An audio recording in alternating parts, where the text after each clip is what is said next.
Begin with fresh, cold milk. Fill the milk jug to just below the spout position.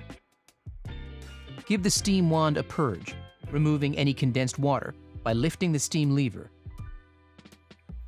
With the steam lever closed, insert the steam wand into the jug.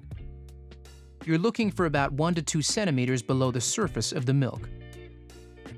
Move the steam lever to the open position and keep the tip of the steam wand just under the surface of the milk until the milk is spinning clockwise, producing a whirlpool effect.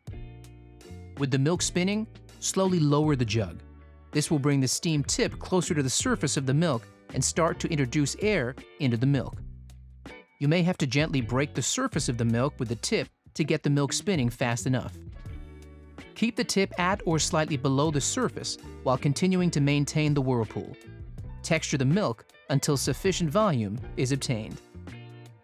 The milk is at the correct temperature, 60 to 65 degrees Celsius, when the jug is hot to touch.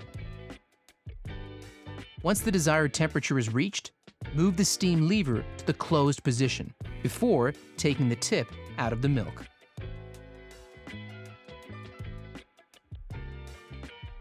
Set the jug to one side and wipe the wand and tip with a damp cloth.